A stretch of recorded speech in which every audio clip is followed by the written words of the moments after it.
In August, the Texas legislature approved a new congressional map designed to gain 5 additional U.S. House seats for the GOP.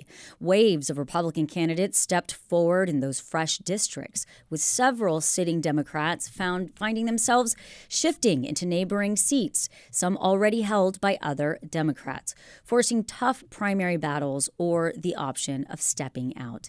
Now, just months later, a federal injunction has halted the map from being used. Joining us now to discuss what this means for Texas politics is Dr. Robin Armstrong, member of the Finance Commission of the Texas Republican National Committee and Commissioner for Galveston County's Precinct 4. Dr. Armstrong, welcome back to Hello Houston. Well, thank you so much for having me this morning. And if you would like to join the conversation, if you have a question for Dr. Armstrong, you can give us a call or send us a text, 713-440-8870. You know, Dr. Armstrong, the ruling was signed by Judge Jeffrey Brown, who was nominated by President Donald Trump.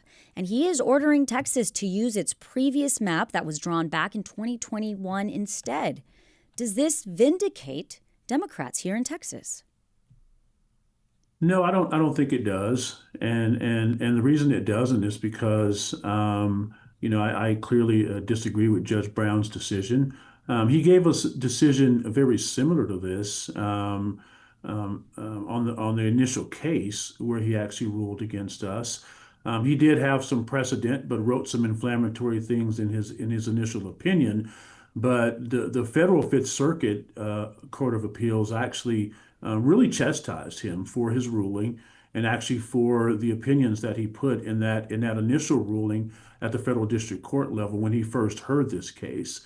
And so I don't think that it does at all. And I just want everybody to remember as well that we did not actually start this. The basis upon which all this redistricting began, the fight initiated when the Biden Justice Department, the Democrat Party, actually sued Galveston County for redrawing our districts and drawing our precinct commissioners' districts. And so we were sued initially. So this all started with the Democrat Party, the Biden Justice Department suing us. We won that lawsuit at the federal Fifth Circuit, which then gave the state legislature and the state senate the opportunity to redraw these districts because coalition districts was thrown out. And so I want everybody to remember that. But I don't think that this decision actually vindicates the Democrats. I think there was a very scathing dissent that was written by the judge that was on the dissenting end of this. And I think that really kind of explains our position and explains where I think the Supreme Court's going to land when they get this case coming up in the next week or so. Well, I think it's important to note that Judge Brown wrote in his ruling, quote, "The public perception of this case is that it's about politics. To be sure, politics played a role in drawing the 2025 map, but it was much more than just politics. Substantial evidence shows that Texas racially gerrymandered the 2025 map." I mean, he's pretty clear there. For sure, yeah. Well, I presume he believes that. I don't doubt that he's clear and he believes that himself.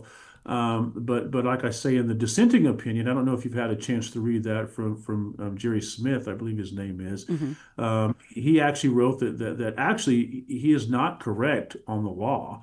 And what happened was, and we believe and hold very firmly that the racial gerrymandering has been taking place on the Democrat side of the aisle. I would say that those 2021 maps were racially gerrymandered, and so there's clearly a disagreement there.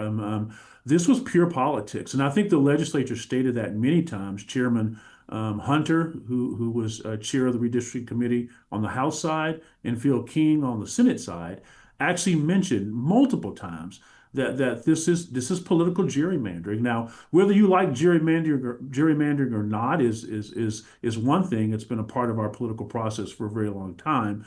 But political gerrymandering of these districts is perfectly liable, perfectly suitable, and perfectly legal. And I think that's what we see happened. It was a correction. You look at all the racial gerrymandering that occurs in Democrat states as well, and they've done this for the last 40 years, use the law to racially gerrymander. There's no Republican seats in Massachusetts, There's only 8 out of 52 in California. And so I think that other states have done this, particularly blue states have done this for many, many decades. And so we are sort of joining them in beginning to politically gerrymander our state as well. Let me ask you this, though. You talk about gerrymandering, and if you look at the 2025 map, the one that has currently been struck down until the next court case around it, do you feel it truly represents the voters of the state of Texas, regardless of politics, political play?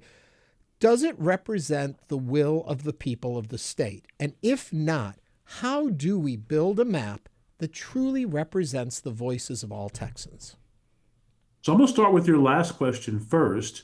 I don't know that in this political climate it's possible to build a map that as you say, that satisfies everyone and says this is truly representative of the people of the state of Texas. I don't know that that's possible in this political environment. Having said that, I believe that with the changes that we've seen in the valley, in the South, the Rio Grande Valley, I believe that what we see now is that there are a lot of Republicans, a lot of Mexicans, Americans, a lot of folks who would normally vote Democrat are actually starting to vote Republican more and more. So I think that certainly the 2025 map most closely reflects the voter trends and what's happening in the state of Texas now than do the 2021 maps for sure. And so, but like I say, I think this is a political battle that's going on, unfortunately. It is politics. Politics is very much involved. And so, I don't think that either side is going to be completely satisfied, with the results. But I think that in red states, they'll be done for in that political environment. In blue states, they'll be done in that political environment.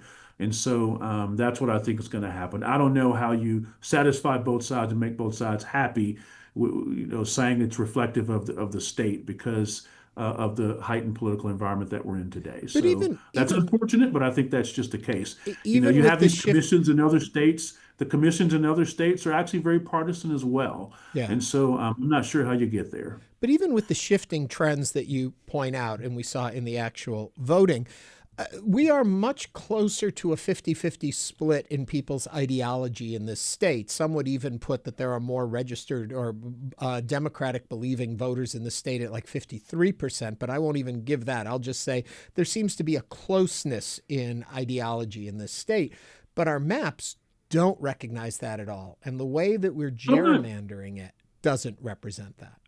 Yeah, I'm not certain that that's the case. I'm not certain that's the case in ideology. Really? I certainly know that we our candidates will get upwards of close to 60% of the vote in statewide races, and I believe that so I think ideology is a very difficult thing to rate or judge, and so I can't speak to that, but I can just tell you what I believe is more reflective of the voting public.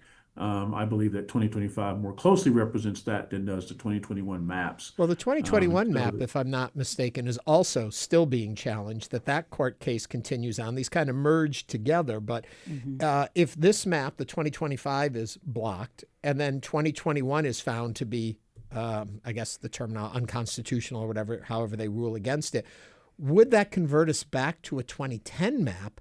And then all bets are off. I have no idea what we're doing anymore. Well, the 2021 case was still certainly in the court system. It was in the court system before the 2025 maps were adopted. And so when the 2025 maps were adopted, the 2021 case went away. But yes, I legally, I'm not sure exactly what happens. I guess for now, the 2021 maps are in order from a legal perspective. We'll see what happens when the Supreme Court gets this case. They'll have to get it soon because the filing deadline for our 2026 races is December the 8th. Right. And so that decision will have to be made very quickly because we're approaching a deadline. You've got folks who have given up their state house seats to run for Congress based on these 2025 maps. And so you have a lot of movement that's taken place as a result of this. And so the Supreme Court will have to hear this case quickly.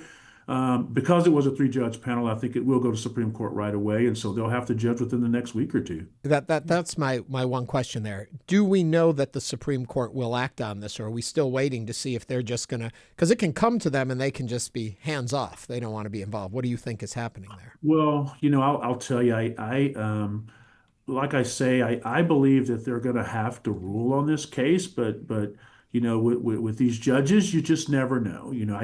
I predict that they will rule on this case because even the Galveston County case, the initial Pettaway case, where we were sued by the Biden Justice Department, we've had some skirmishes at the Supreme Court level, and they've ruled on those usually within 48 hours, very quickly.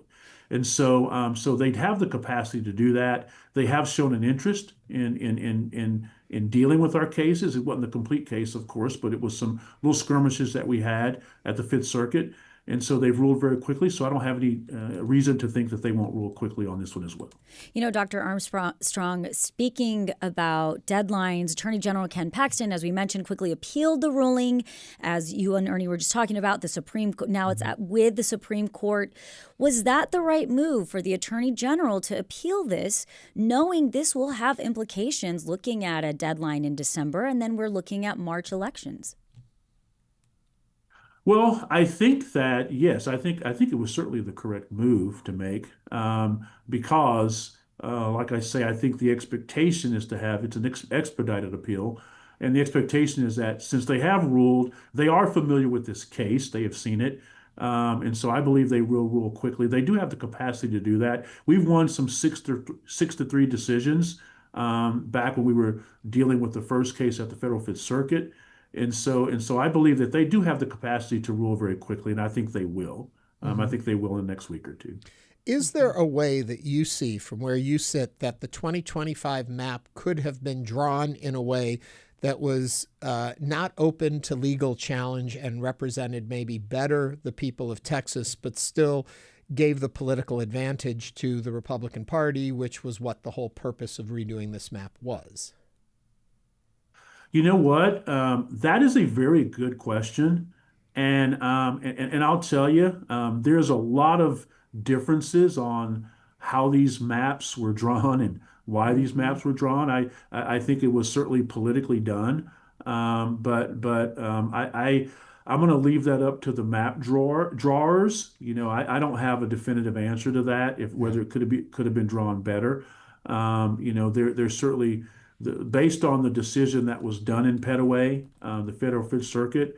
Honestly, I personally am not a huge fan of the maps that came down, but I think that they are politically drawn, and I think they are legal. I just think that the process was not the best.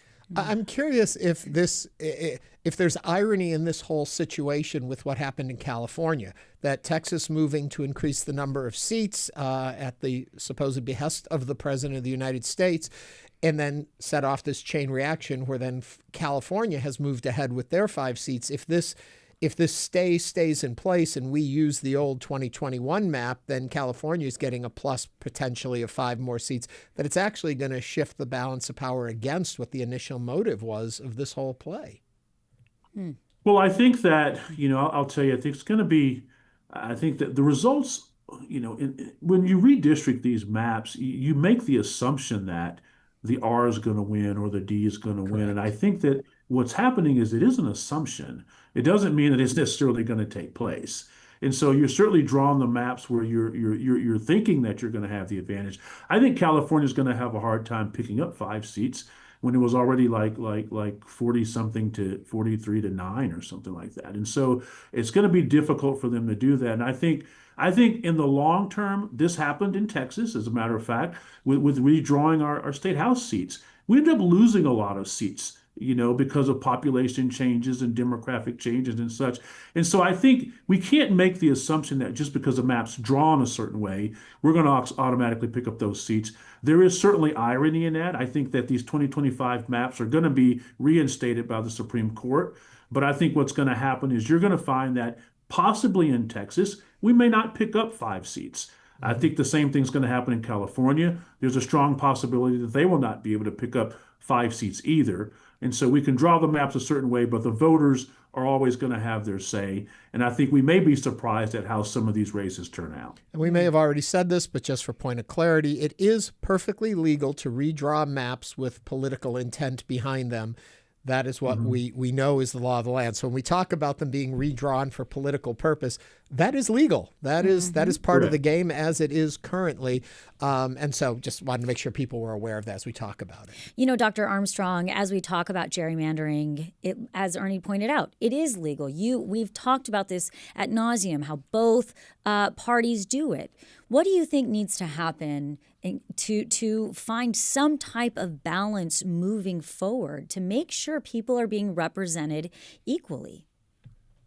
I think the first thing that we can do, and I love that question because I think that both sides, and I think in particular the Democrat side, more so than the Republican side, we should really tone down the rhetoric. I think that we should be able to have disagreements on policy issues, but not demonize the other side.